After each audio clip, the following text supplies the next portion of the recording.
जय हिंद दोस्तों, मैं आज आप लोगों को प्रतिशत चैप्टर से यानी परसेंटेज से विभिन्न परीक्षाओं में आने वाले प्रश्न को बताऊंगा, क्योंकि प्रतिशत, लाभ हानि, टाइम एंड वर्क, साधारण ब्याज, चक्रवृद्धि ब्याज, पाइप टंकी, रेलगाड़ी, नाव, नदी और क्षेत्रफल और ट्रिकोनोमेट्री यानी मेंसुरेशन और ट्रायंगल, इतने सारे चैप्टर से अगर आप गहन अध्ययन कर लेते हैं तो निश्चित रूप से ही आपको हर परीक्षाओं में सफलताएं मिलने की चांस बनती है, क्योंकि ज्यादातर प्रश्न इन्हीं 10 चैप्टर से ही आते रहते हैं।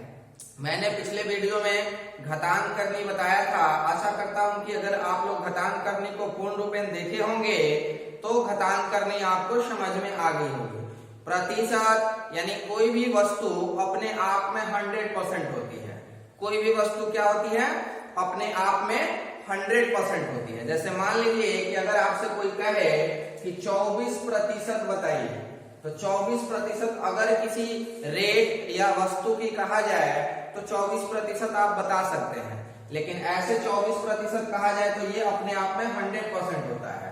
या कह सकते हैं कि अगर किसी वस्तु का दाम 100 रुपए है और उसका 24% निकालिए तो 24 रुपए हो जाएगा। क्या हो जाएगा? 24 रुपए हो जाएगा। यानी कि हम क्या देखें, आप कि कोई भी वस्तु जो है अपने आप में 100% है। जैसे आप मार्केट में कोई किताब खरीदने जाते हैं, मान लीजिए सपोज दैट कि किसी किताब को खरीदने गए, जैसे आर.एस. अग्रवाल का ही बुक हो गया गणित का, या एस.डी. यादव का ही कोई बुक हो गया, या और भी घटना चक्र का गणित हो गया। किसी भी बुक को अगर आप खरीदने जाते हैं और मान लेते हैं कि उसकी प्राइस रखी गई है, यानी अंकित मूल्य जो है 560 रुपए है, और यहाँ पे कह रहा है कि आपको क्या करेंगे, हम 50% लेस करके दे रहे हैं। तो क्या कर रहे हैं? 50% लेस करके दे रहे हैं, तो बचा क्या? 50%, और इसको कैरी कर देंगे और काट देंगे। क्या करेंगे? 6 30 और 55 3 28, यानी 280 रुपए में वो पुस्तक आपको दुकानदार दे देगा। तो इस तरह से प्रतिशत आप बहुत इजी वे में समझ जाएंगे। मान लीजिए कि किसी पुस्तक का दाम 10 रुपए है और 30 रुपए है, सॉरी, किसी पुस्तक का दाम 30 रुपए अंकित मूल्य है, और इसी मूल्य पे कह रहा है दुकानदार वो कि मैं आपको 10% डिस्काउंट के साथ बुक दे दूंगा, तो वो बुक कितने रुपए में मिलेगा?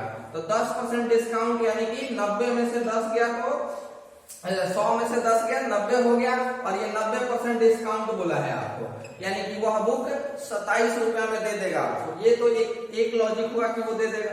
दूसरे लॉजिक से अगर आप बनाना चाहते हैं तो इसी 30 रुपए का 10% आप निकालेंगे पहले, यानी क्या निकालेंगे? तो 3 रुपया। वो आपको डिस्काउंट दिया कितना? 3 रुपया डिस्काउंट दिया। फिर क्या करते हैं, आप टोटल मूल्य में से 30 में से 3 घटा देते हैं, यानी 27 रुपए मिलती है।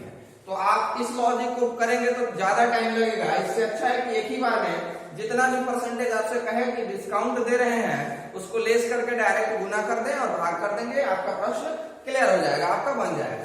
चलिए, तो ये तो छोटी छोटी बातें हैं जो कि प्रतिशत से पूछे जाते हैं। अब डायरेक्ट आपके प्रश्न जो बनते हैं परीक्षाओं में, जैसे एक प्रश्न है आपका कि किसी वस्तु के भाव में 20% वृद्धि, किसी वस्तु के भाव में 20% वृद्धि होने पर उस वस्तु की खपत में कितने प्रतिशत की कमी कर दी जाए ताकि खर्च न बढ़े। ये हमेशा प्रश्न आता है। फिर से प्रश्न को सुनिएगा। किसी वस्तु के भाव में 20% की वृद्धि होने पर उस वस्तु की खपत में कितने प्रतिशत कम कर देनी चाहिए ताकि खर्च न बढ़े। जब खर्च न बढ़े, इस सेंस में क्या हो जाता है? खर्च न बढ़े। इस सेंस में क्या हो जाएगा कि जिसके बारे में कहा गया है उसको ऊपर लिखेंगे, किसको? यानी 20% को कहा है कि 20% वृद्धि, तो 20%। नीचे में क्या करेंगे? 100 में प्लस जोड़ देंगे 20, ये वृद्धि कर रहा है तो 20 जोड़ देंगे और गुने 100। ये आपका सवाल कंप्लीट हो गया। उसका खर्च नहीं बढ़ेगा। इस तरह से आप बना सकते हैं। 20 छके ये हो जाएगा 3 और ये हो जाएगा 50, यानी इसका आंसर कट के क्या आया?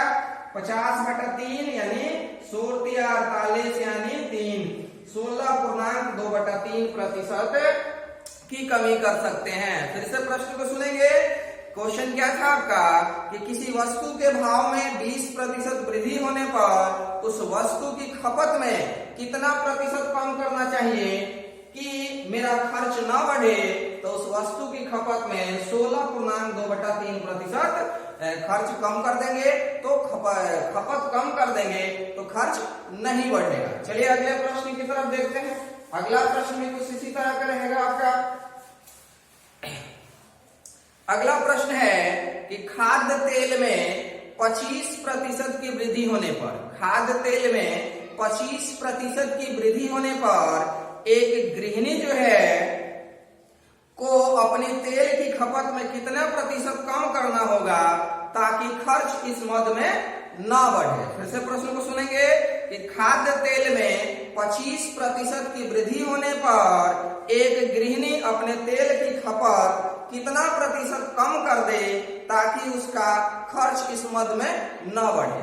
फिर न बढ़े इस खर्च में, तो जिसके बारे में कहा गया है उसको ऊपर यानी 25 और वृद्धि कह रहा है यानी 100 में जोड़ देंगे 25%, वृद्धि हो गया गुने 100 हो गया, काटेंगे 25 बचे 5 से 20, यानी वह क्या करेगी कि बस 20% कमी कर देती है अपने खपत में, तो उसका रेट नहीं बढ़ेगा। इस तरह के ये प्रारंभिक प्रतिशत के प्रश्न आपके विभिन्न परीक्षाओं में आते रहते हैं। तो इस तरह से याद रखेंगे। जैसे मान लीजिए ए का आय जो है, ए का आय बी के आय से 20% कम है। ए का जो आय है बी के आय से क्या है 20% कम है, तो बी की आय ए की आय से कितना अधिक है। फिर से सुनेंगे क्वेश्चन को। ए की आय बी की आय से 25% कम हो तो बी की आय ए की आय से कितना प्रतिशत अधिक है। अब यहाँ क्वेश्चन बोला क्या है कि ए की जो आय है बी से 25% कम है, तो मान लेते हैं कि जिसके बारे में बोला गया उसको ऊपर 25% कम है, यानी कि 100 में से 25% कम करके लिख देंगे और गुने 100 कर देंगे। 25 किया 75, यानी कितना आया 100/3%, यानी कि 33.1/3% आ गया। तो इस तरह के प्रश्न आपके एग्जाम में आते रहते हैं। आगे देखते हैं, और भी प्रश्न इस तरह के एग्जाम में आपके आते हैं। जैसे मान लीजिए कि किसी वस्तु के मूल्य में 20% कटौती कर दी गई। बहुत इंपॉर्टेंट प्रश्न है कि किसी वस्तु के मूल्य में 20% कटौती कर दी गई, इसे पूर्व मूल्य में लाने हेतु कितना प्रतिशत की वृद्धि करनी होगी। तो यहाँ भी कहा है कि 20% का कटौती कर रहा है, तो कटौती यानी 100 में से घटा देंगे 20, 80 जिसके बारे में पूछा गया ऊपर और गुने 100।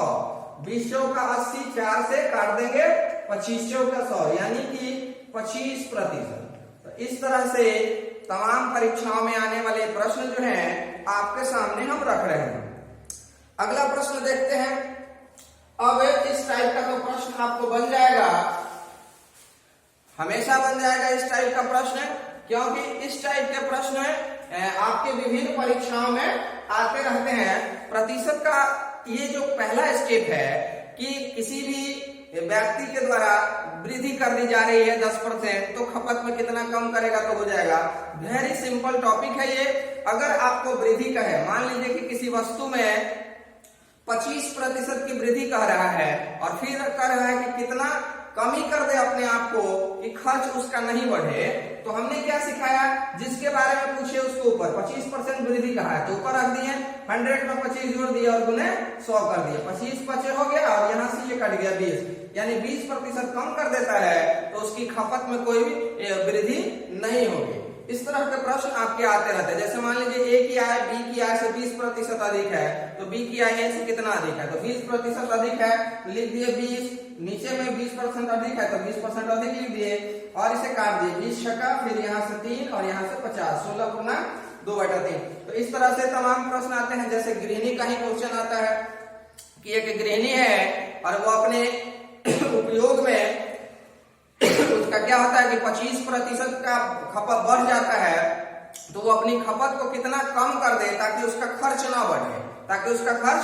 बढ़े, तो उसमें क्या 25% बढ़ जा रहा है तो 25% बढ़ा दीजिए, इसका नीचे में बढ़ गया, फिर जिसके बारे में पूछे उसको ऊपर रख दिए 25 बचे, फिर यहाँ से काट दिए 20, यानी 20% वो अपनी खपत को कम कर देगी तो खर्च नहीं बढ़ेगा। इस तरह के प्रश्न आते हैं। अगला प्रश्न आता है, अगले प्रश्न भी आते हैं जो कि आपके फॉर्मूला बेस भी बनते हैं और विदाउट फॉर्मूला बेस भी बनते हैं। जैसे मान लेते हैं कि पहले कह रहा है कि 20% बढ़ा दिया गया, किसी वस्तु में पहले 20% बढ़ा दिया गया और फिर कह रहा है कि उसी वस्तु में 20% घटा दिया गया, तो परिणाम क्या आएगा। तो इस तरह के प्रश्न जब आप बनाएंगे तो कुछ नहीं करेंगे, 20% बढ़ा दिया, 20% घटा दिया, माइनस प्लस माइनस 20 गुने 20 और बटा 100 कर देंगे, ये कैंसिल कर देंगे, ये माइनस प्लस कैंसिल, क्या मिला 4% माइनस, माइनस क्या कर रहा है तो कमी कर रहा है, यानी उस सौदे में हमें क्या हुआ कमी हुआ। एक फॉर्मूला आपके अकॉर्डिंग आप देते हैं x plus Y plus minus X Y बटा 100। इस फॉर्मूला का उपयोग करके जब भी तो वस्तु का अगर बात करेगा तो आप इजी वे में बना सकते हैं। जैसे मान लीजिए कि अगर किसी वस्तु में पहले क्या करता है कि 10% की वृद्धि कर देता है, क्या करता है 10% की वृद्धि कर देता है और फिर उसी वस्तु में 10% की कमी कर देता है, तो पूछता है कि परिणाम क्या आएगा। तो 10% की वृद्धि और 10% की कमी का जो आपका फॉर्मूला हम बताए हैं, माइनस प्लस माइनस 10 गुने 10 बटा में 100, ये शून्य से कट गया, इससे ये कट गया, क्या मिला -1%, -1% क्या हुआ कमी हुआ। यानी जब भी दो वस्तु के बारे में कहे कि 20% वृद्धि हो रहा है और 20% कमी हो रहा है, तो हर हाल में उस सौदे में घाटा ही होगा, फायदा नहीं होगा। हमेशा याद रखिएगा, एक ही बार में आपका ट्रिक याद रखिएगा कि अगर 20% अधिक और 20% कम कर रहा है तो उस सौदे में 4% की हानि होगी। अगर आपको 10% बढ़ा रहा है और फिर 10% घटा रहा है तो उस सौदे में 1% की हानि होगी। इस तरह से आप याद रखेंगे। विभिन्न परीक्षाओं में यहाँ से प्रश्न आते रहते हैं। मैं कल फिर प्रतिशत का अगले टाइप के सवाल को लेके आऊंगा। अगर आप मेरे चैनल पे नए हैं तो कॉम्पिटिटिव क्लास को सब्सक्राइब करें, शेयर करें, लाइक करें। धन्यवाद।